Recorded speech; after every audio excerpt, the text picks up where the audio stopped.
we're going to be discussing the top 10 pricing strategies on this edition of the Pest Geek Podcast.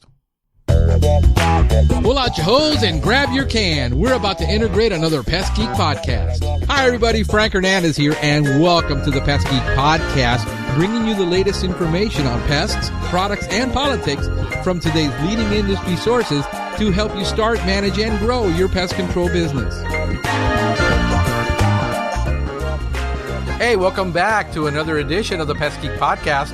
I am your host, Frank Hernandez. Happy Monday to you all. I hope you're doing well. You have enjoyed yourself. Man, is it hot this summer? It's melting. They ain't kidding when it says it's hotter than a Georgia asphalt. What a summer we're having down here with rain that is unbelievable. We've got fungus on top of fungus. And, you can look at a fungus and see another fungus growing on it.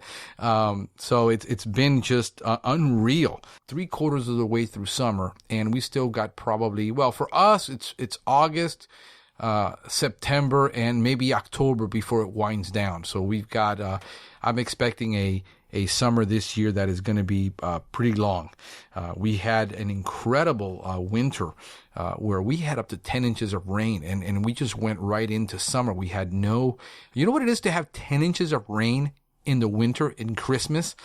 That's what we had. So we're seeing that effect now in the summer, where the amount of insect population is just exploding, and I suspect it's going to be a whole lot better before summer is over.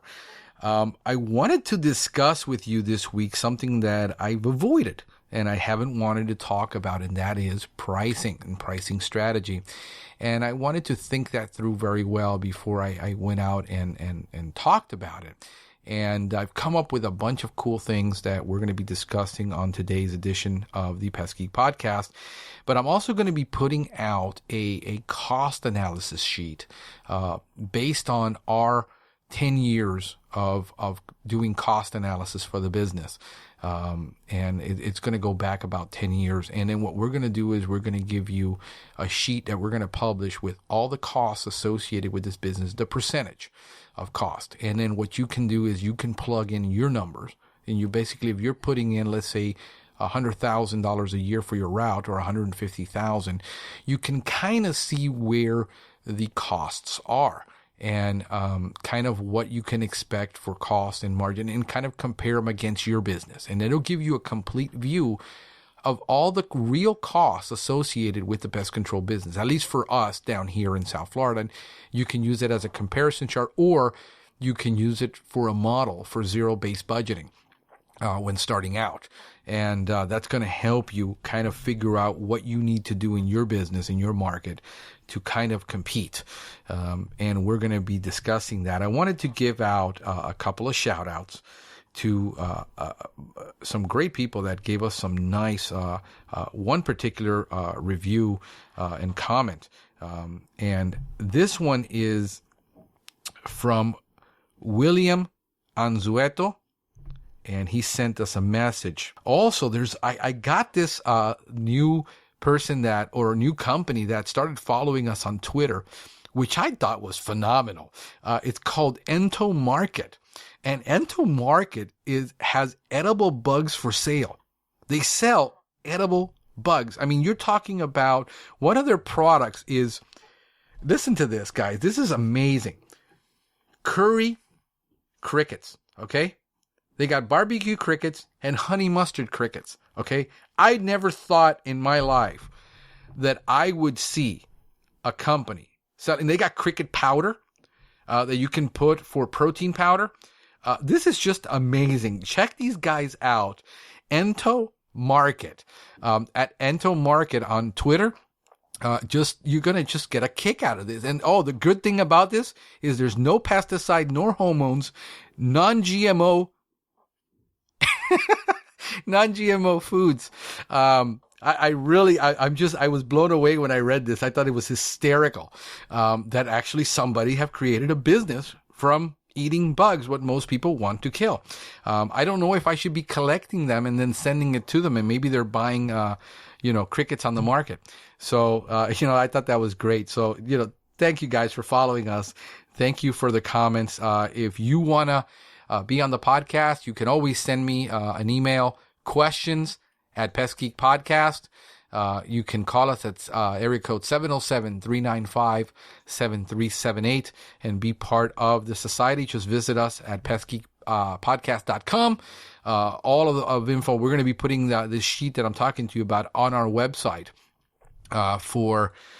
so that you guys can download it. The book I wanted to talk to you about this week, it's, the title, it puts a lot of people off. It's really, I think, oversold as far as what it can do, but you will have a great understanding of what it takes to make it in this global SEO online selling market. And I think it gives you a great insight into that. And I think that's what I got mostly from the book. It's called The 4-Hour Workweek.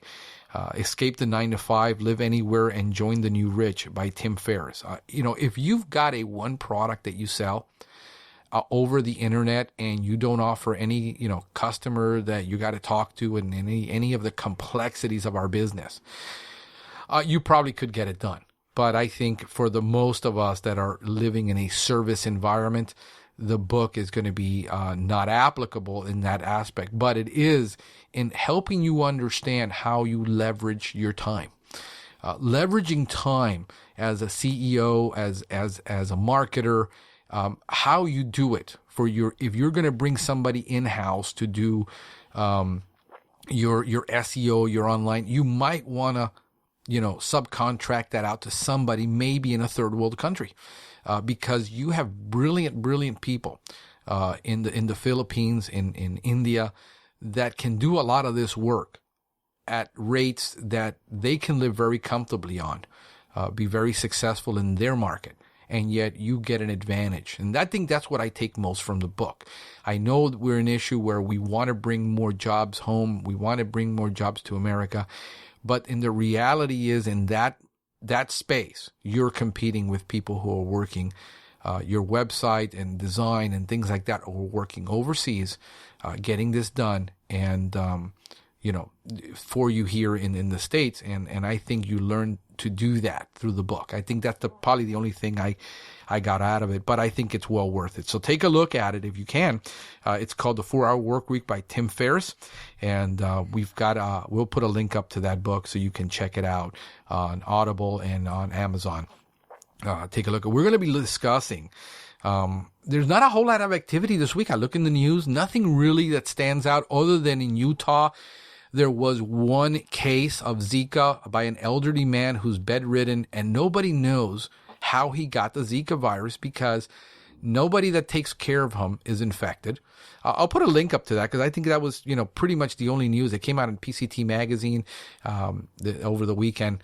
And none of the caregivers, he's not sexually active and he's not going outside. So nobody knows how he contracted Zika.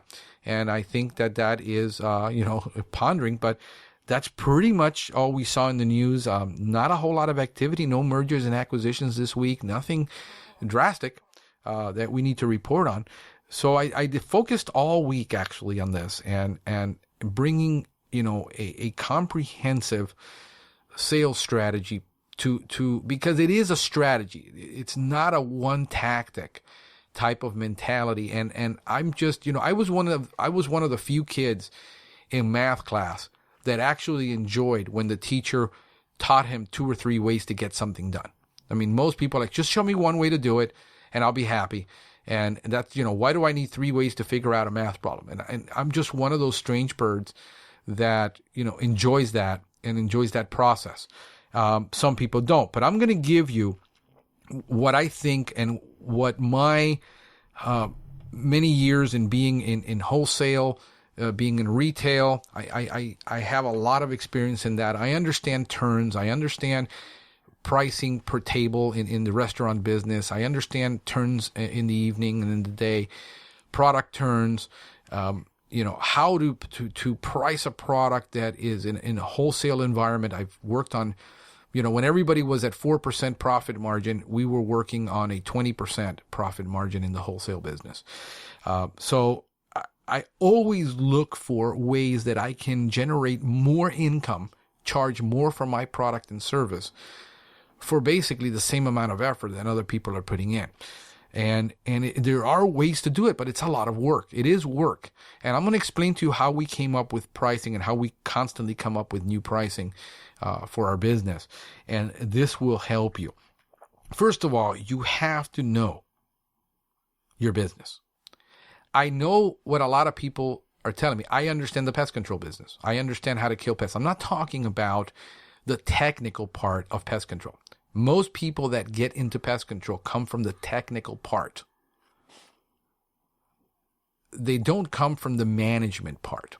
If you've been a territory manager, or you've been a regional manager in pest control, or you've been a branch manager, then you understand all these costs, and it is a lot easier for you to get into business and come out swinging right away, because you have an advantage over the guy who's a tech who decided to get into the pest control, and all he knows is what his company used to charge. And what he figures is if he can lower his costs, because he's going to be operating out of his home and with a truck, and he can charge half of what his company used to charge and still make it in business. And what he realizes is that he's going to be stuck in a year with this type of mentality, because you're never going to be able to grow your business. You're always going to be that one-man crew, and that's it, with that kind of pricing mentality. So that's not a strategy. There's saying that hope is not a strategy. You need to really, really, really know your business and know the pest control business. And a lot of people have an attitude over consultants telling them, their accountant telling them that, they're going to go bankrupt if they keep going because you don't understand your business. And they're thinking, nobody understands my business better than I do. Sometimes you're so close to the forest, you can't see the trees, because you are so emotionally vested in this process that this is where your bread and butter is coming from every day. And you are micromanaging everything to death sometimes. And this is common that people say, you don't understand my business. Sometimes an outsider can understand your business better than you can. You understand the ins and outs. You understand the technical aspect. You understand what your customers are you think your customers are asking you. But sometimes you don't understand the business. And part of it is understanding what it is that you sell. And you sell a lot of things that is not chemical. You sell emotional value. You sell dreams. You sell hopes to people. People hoping their plants are going to recover. People praying their plants are going to recover. People praying that they don't see another roach tonight so they don't have to scream.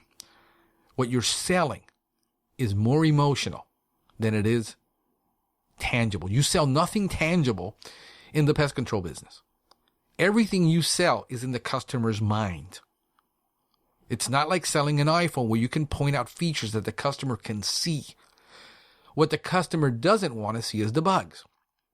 And when we sell our services, we have to paint a picture in the customer's mind of what it's like that we do. And still customers don't understand it until they experience. You can read my entire website, listen to all 60-something podcasts that I produce, and still not be able to generate the experience with the customer. You can get all the externals right. You can look at your former competitor. You can look at all the competitors in your market, kind of get an external idea of what they are doing. But without being on the inside, you don't have really that advantage. You can try to copy the language. You can try to copy the pricing. Everybody pretty much, if you go to any big box or anybody's website, they sell the same 5 things. We treat the inside parts, and then we treat the outside part, and we treat the attic, and we treat behind the walls, and we treat, dust and crack and crevice, and everybody sells the same thing. And to the point where pest control is in the customer's mind is a commodity. It has been commoditized. What is a commodity? Well, a commodity is something that you can compare one to another. In other words, a black bean is a black bean. What companies will sell you on the shelf is branding. You prefer one brand over another, but in the end, A black bean is a black bean. Long grain rice is long grain rice. So what do people do? Hunt's has it at 69 cents a can, and Heinz has it at 2 for $1.09. And you buy the one that is cheapest, usually because you're buying the same thing. This is why store brands have done so well. In a tough economy, people, when they compare an apples to apples, they're going to go for the lower price. In the pest control business, the product of the chemical is commoditized in the customer's mind. What the customer thinks they are getting is chemical. And what the customer looks is, I can buy that same chemical online and spray it and do it for 75 cents. Why are you charging me $65 to spray my exterior? I mean, that's what we have to contend with in this new market economy, in this economy where the customer can go online and buy the same product. We used to be able to tell the customer 10, 15 years ago, what we use is so special that you can't get your hands on it. That's not so today. As a matter of fact, most ready-to-use products are diluted to the same percentage that we apply it. Bifenthrin is diluted to a 6% solution. But the customer doesn't have the knowledge of the biology of the insect, the habits of those insects, the years of experience of knowing which product to add where and when. In their mind, the pricing is pretty irrelevant, because what they're comparing is, this company says they dust here and there, they treat the attic, they sweep my eaves for removing cobwebs, they do these 5 things. Well, so does this other company. And this other company does it for half price. How do you compete with that? How do you compete being the independent little guy who has one truck and you have an enormous amount of overhead that you think you don't have compared to the other company? I mean, think about it for a minute. What's happening in the industry, the consolidation of all these, Residex just was bought out by one of the world's largest pest control company, Rentokil. Does that create in the marketplace an unfair advantage for them to be able to buy their products a lot lower than you can buy it? That's a question that I have in my mind. Because now they can either sell more or they can buy it for a lot cheaper than they used to, because they can control the pricing. They can stabilize their pricing somewhat. And when you go in, is your pricing, you're going to be paying more than they are for the product. But chemical product is really such a small percentage of cost. People are, this bottle, I always, when I try to talk to technicians in a store, or I'm somewhere and they're saying, I'm going to order this product because it's $75 a bottle. And I say, look, you're going to get much better value if you buy that other product at $300 a bottle, because what you have to apply is so minute that you only make one application, that you save money. They're looking at their chemical product like, chemical product is between 1.5 and 3% of your cost. And if it's more than that, you're eating it, wasting it, throwing it away, or your techs are selling it. I mean, it doesn't take much to figure out a cost analysis on chemical product. So unless you're doing like a high volume of chemical, like trenching, things like that require high amounts of chemical at high dosages, like root drench treatments, you need to do cost analysis many different ways. First of all, you need to know what your costs are. What does it cost you to deliver your service to the client? What does it cost to deliver that service? A one-time service, and that's it. Do you have a one-time service cost versus a repeated business customer cost? And what is the lifetime value at that customer for you if you do get them? That's going to influence how you price your product. What is it going to cost you to perform each preventive service for that type of account? What is your callback cost every time you get a call from that customer? Because when you have 10 routes, you can kind of mitigate some of that. But when you have one route, a 35-mile trip is going to cost you a fortune. Second of all, do you understand what your costs are in analyzing what it costs you to promote that product or service? There's a big difference between being in Utah and being in Miami, New York, or Boston in cost of marketing. Your competition is much greater. Do you know what it costs you in marketing on a yearly basis to market your services? What is it going to cost you to advertise your services? And what is it going to cost you to brand yourself? What is the branding cost to get yourself into the mind of that customer? Those are all costs that you need to analyze long term, not short term. If you're looking at an ad and they say, well, it cost me $65 to sell an ad, and the sales rep that's selling you that ad says, well, if you just sell one customer, you broke even. No, sir, you don't understand cost. That is a salesperson that does not understand cost, and he's talking to most people that don't understand costs. If I pay $65 for an ad and I get one customer at $65 and my travel cost is $35 and my cost of operating that vehicle with a tech is about $35 an hour,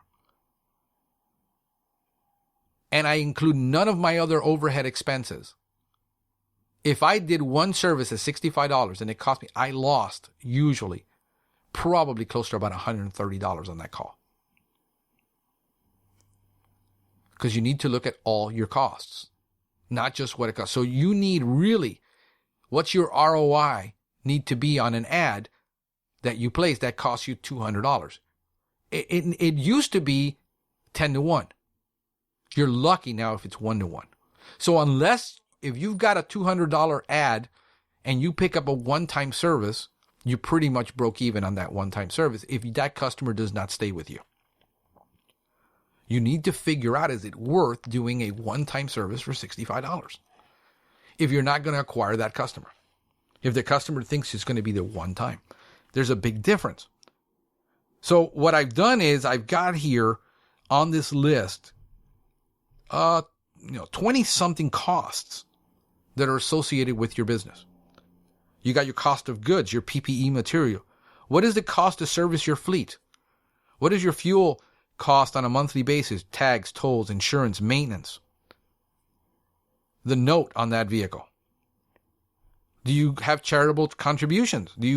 What's your liability insurance? What's your interest expense for borrowing money privately?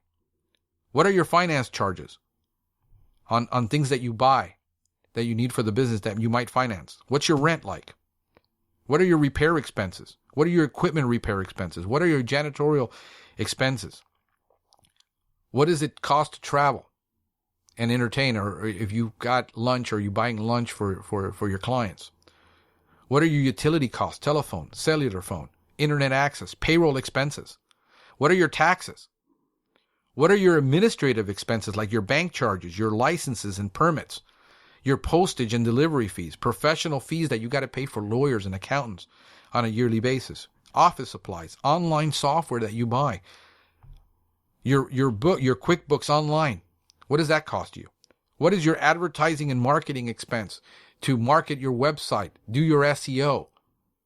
If you're doing SEO and you're paying $500 a month, what's your ROI on that after a year? Because you're not going to get an ROI on SEO in 3 months. Unless you're in the middle of nowhere, population of 1,000, and you have no other competition. That's an investment that you're going to make on SEO for at least 12 months to 18 months before you see a return on that investment, before you start ranking. It's not going to happen overnight. So you're going to put in $5,000, $6,000. People trying to do SEO for $500 a month. You can't do it in a major market. You can't do that in New York. You're going to have to spend $3,000 a month if you want to do SEO in New York, $3,000 to $4,000 a month to do real SEO. Not, the guy's going to post one video a month on YouTube and he's going to give you 3 likes. That's not going to cut it. In this case, our podcasting, we pay for this podcast. What are your merchant fees for receiving credit cards? What about technical training and business training that you're paying for to get knowledge? These are all things you got to consider in your pricing strategy.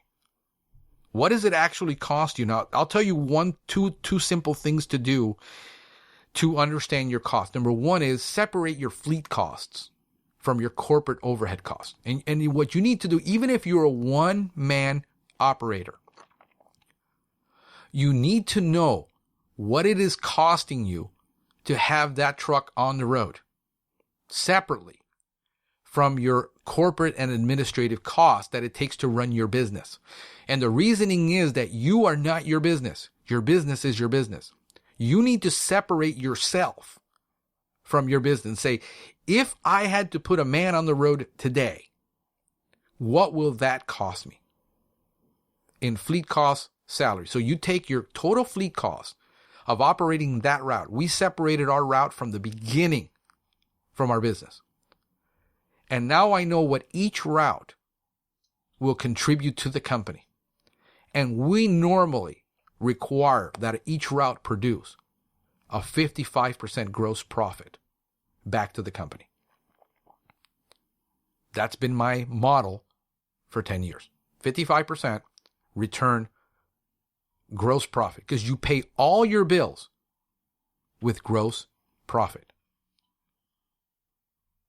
So you need to separate and say, if I had 3 trucks, and then you start seeing the value of multiplication, where now you're putting in your effort, you're putting in 16 hours a day. And if you just get 2 guys on the road,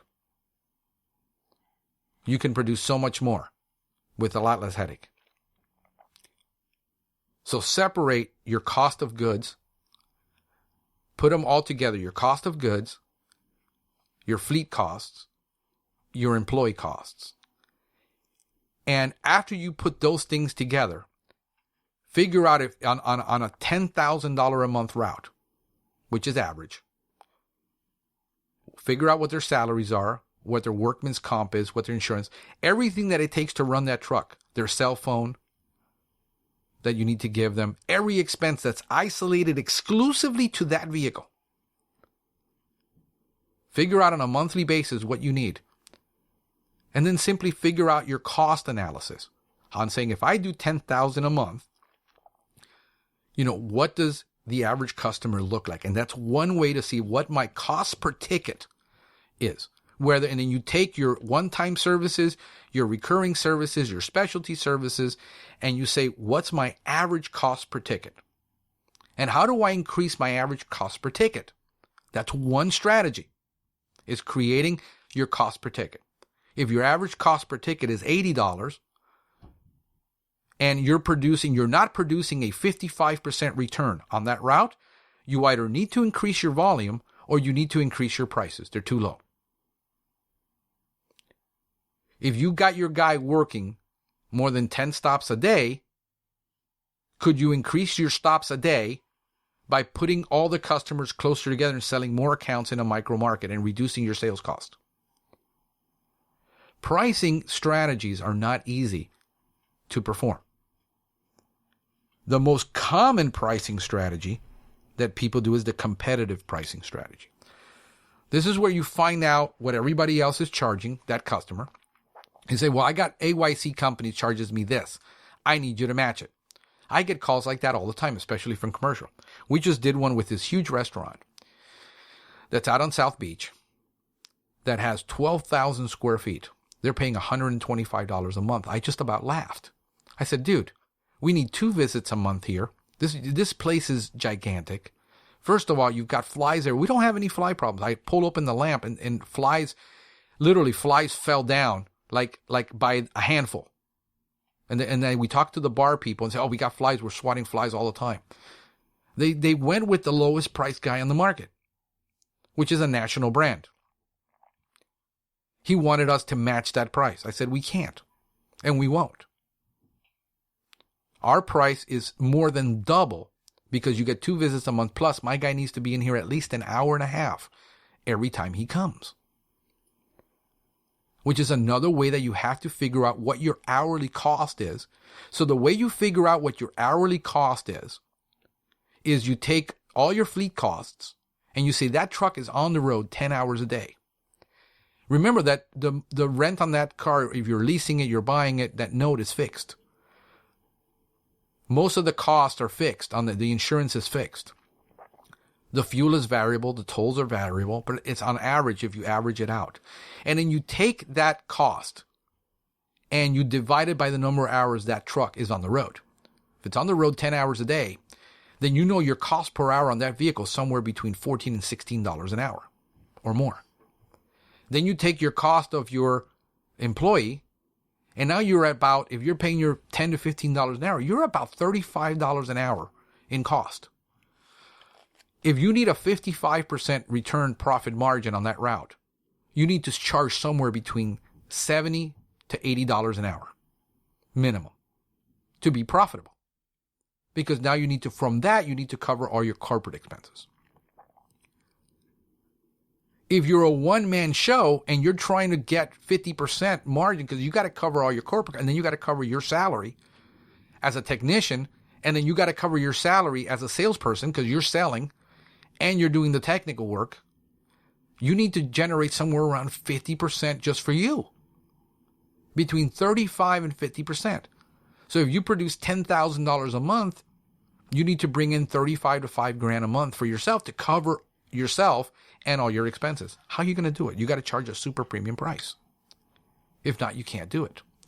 This is where leveraging comes in, where these companies can afford to sell the heck out of 20, contracts in one area, put a guy on the road for 10, 12 bucks an hour, and then be able to give them 15 stops, 16, 20 stops in a day, charge, a lower price, and still make out like a bandit.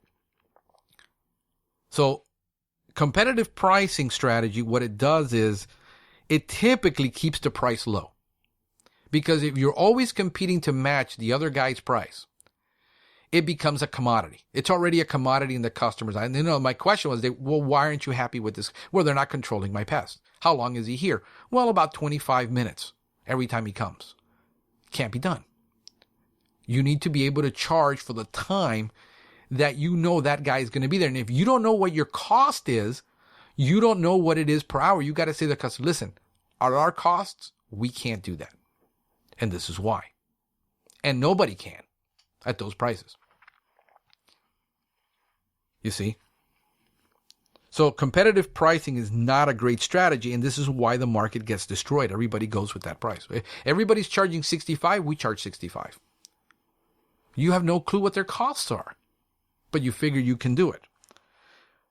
The other pricing which a lot of companies are involved in down here, especially large companies, is called penetration pricing. Penetration pricing sets the price so low that nobody can say no to it. And this is one of the things we use to evaluate whether our pricing is too low. If everybody is saying yes, chances are our prices are too low.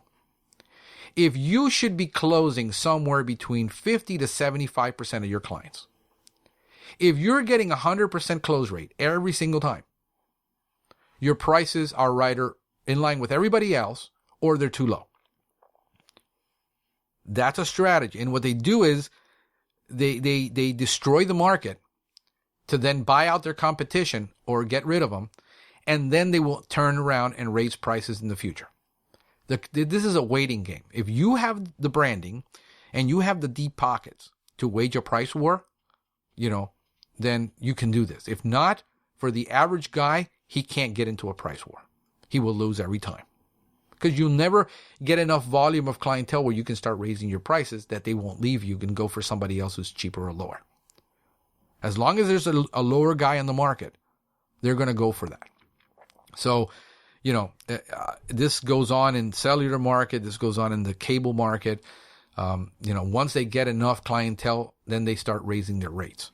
Insurances companies do that. They'll lowball a market, and then they realize they can't make any money, so they double it next year, and then they basically get out. I've had that happen to me with a large insurance company.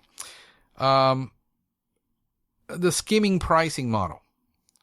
This is a very good model if you have a new product that is like in hot demand that people would want. But in the pest control business, people don't want a lot of new product unless you're in a specialty brand like ours, which we cater to that customer that doesn't want the chemical contamination. They don't want the spray services. They don't want what everybody else is offering. They want something just for them. And we do that where we provide a high price model. And then as more customers and we expand and we grow and we get our price, we can bring the price down to make it accessible to more people. This is where we're at right now after so many years, that we're making it accessible not to the 1% anymore, but to the regular 20% of people that are buying traditional pest control services. You see, so now we're competing head to head with the big guys, and we're competing with our brand and our service because we can afford to do it. That's one pricing model. The service line pricing. This is a very common model used in cars when you want to sell features. You sell, or in the software business, and where you get a good, better, best, or you get a class 1, class 2, class 3 service. This is great if you're offering like general pest control for German roaches and American roaches and ants. But if the customer says, look, we want rodents, that's an add-on service, and you add that on. And then our second line of service includes, our third line includes, this is the best of all, this includes fleas, ticks, and mosquitoes. So every time you go, you treat for fleas, ticks, and mosquitoes, and the customer's covered. And you basically offer a 3-tier service. That's a great pricing model because it allows the customer to choose what they have. They don't have pets. Why do they need fleas and ticks? They might have mosquitoes. Then you put that as just an add-on service, but it's not a tiered service. So you have 3-tiered pricing for your client. You might have an all-inclusive bundle. We do all-inclusive services, except we don't discount them. And a lot of people do discount bundles, and they think they're going to buy, because they're giving us the pest control and they're giving us the landscape, and lawn care. What we do is we give away one service. That's the lowest price service. So we give away the GHP if you're buying, if you're spending $120, $200 a month with us in lawn care, we can afford to give you the house. That kind of deal, because we're getting you long term. These are large properties that are very expensive. But so we bundle everything together and we give a monthly price. It's one strategy you can use, is you bundle everything together and then you give them one low monthly price they can pay, for everything. That's one way. Reducing your price by 10, 15%, like cable companies do and software companies and stuff. Remember, you're selling a service that requires physical people, products. You're not selling a product that you can just copy and duplicate very easily, like software and music and things like that. The duplication cost is almost zero. I mean, when you look at the cost of duplicating a software, it's almost zero. So your downloads and things like that cannot compare to pest control. If you give away 50% price, that could be a reduction of 50% off your profit margin just by reducing your price 10, 15%. You got to know that if you drop your price, if the salesman drops his pants on this one and drops the price 10, 15, 20%, there could be absolutely zero profit on the service. So we look at the individual profit margin that each individual client provides to the customer, to the company. And if we find that a client is no longer profitable for the company, then we have to weigh whether we want to keep them as a customer. There might be other reasons why we keep that customer. It could be that customer is a gateway or a segue to get other business from other competitors.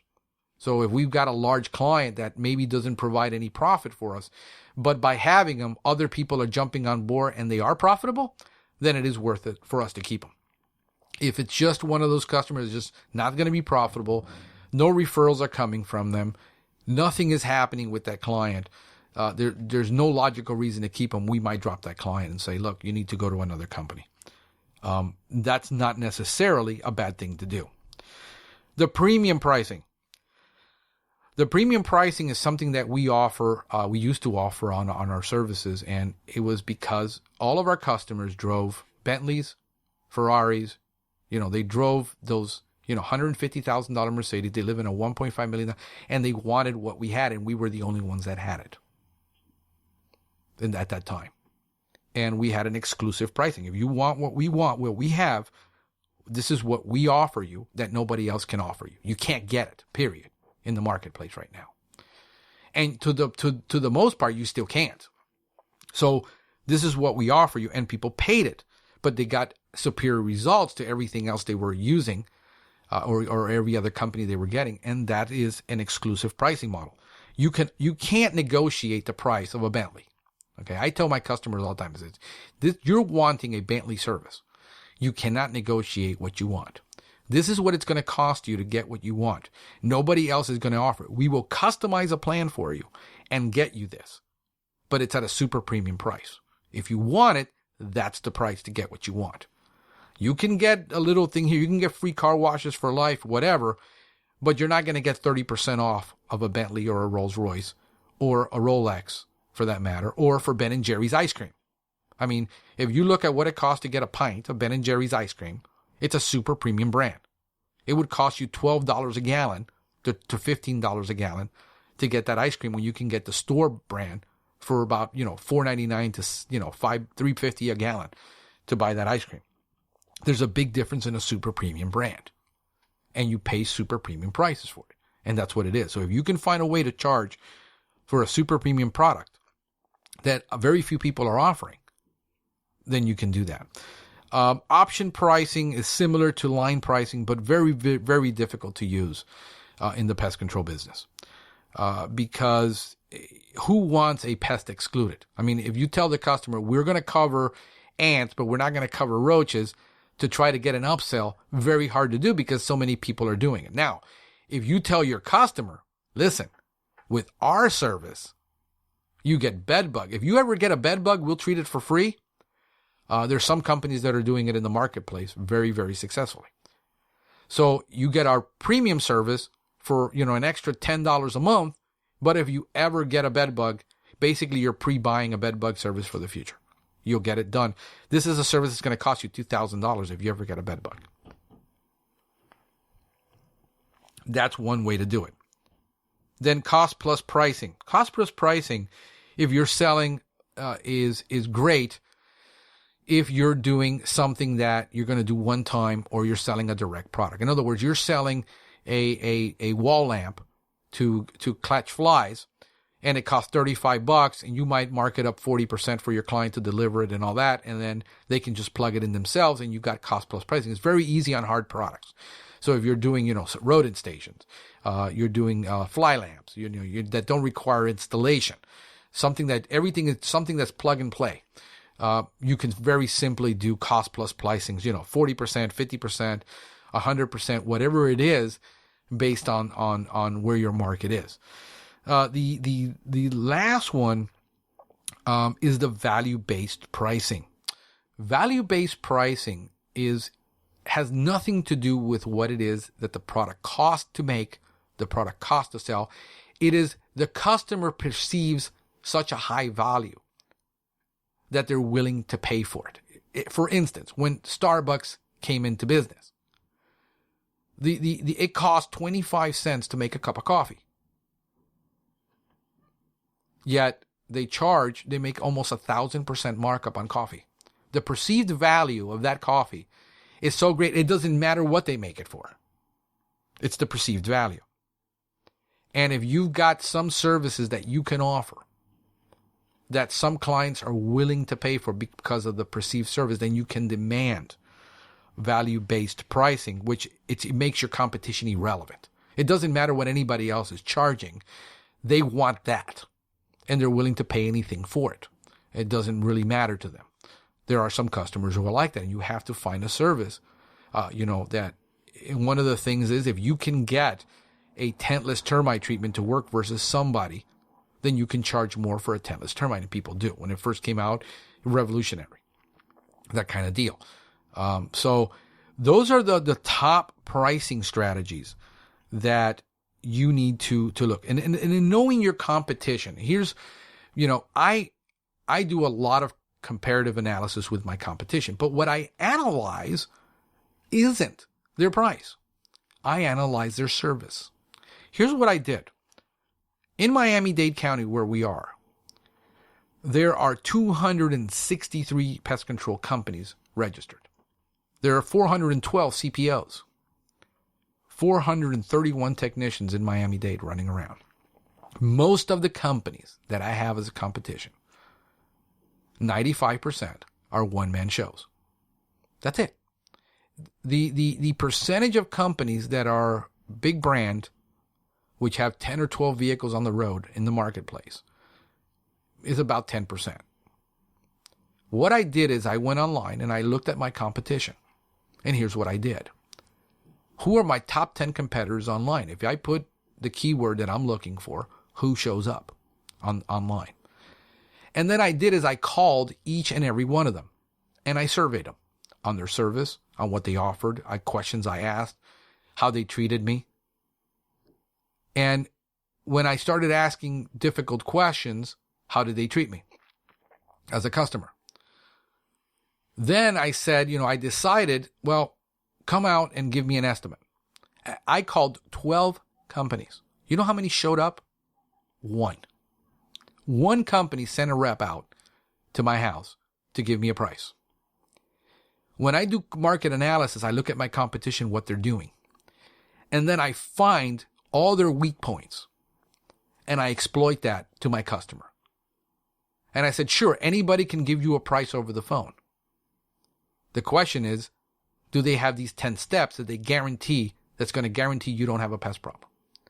When I'm done with that customer, giving them my sales presentation, they have to compare my sales presentation to everybody else they're going to encounter. And most people are not going to call 12. They're going to call 2 or 3. I can beat my competition without ever leaving my office. On quality, on service, on the way I treat people, the information I provide. So when I give them my price and I tell them what I'm going to do for them, they have to compare that against everything everybody else is not going to tell them. That's how I demand 50% more for my service. I give value. The customer knows exactly what we're going to do. They're going to know how we're going to do it. They know what pricing they're paying.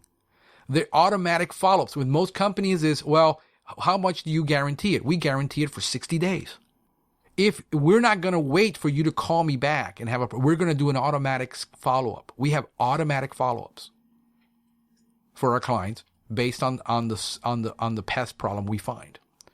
And we tell the customer, we're going to be back in 1 week. We're going to be back in 2 weeks. We're going to be back in 30 days. And that's included in our price. With every other company you're going to call, that's a one-time service. And if you need, that's a one-time service price. And if you need another service, guess what? You will with your problem. You're going to need 2 to 3 services and they're going to charge you extra. So yes, they can charge you a third less, but in the end, you're going to be paying as much as you did with me. I'm just letting you know up front.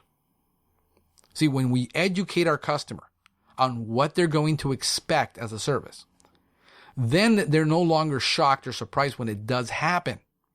And you can demand more for your service based on the consultation you give your client. This is how you compete against the big guys. This is how you compete. But you have to be willing to put in the time to analyze all this. Create a strategy. Test your strategy. And see if it works. It's trial and error. And you're going to fail maybe 10 times, 15 times, 90 times until you nail it. That's what you need to go through to get more for your service. Because you're going to go through this exercise once. You're going to go through this trial and error thing a couple of times. But once you nail it and you understand your market, you understand your competition, you understand yourself, you understand what your limitations are and what you're able to do for your client, you can always demand more for your service if you're providing a higher level of perceived service. It's all what the customer perceives they are getting in service. And if I can articulate how we are better than our company, not because we use this chemical or that chemical and we don't apply it here and we don't apply it there. Most people don't care about that.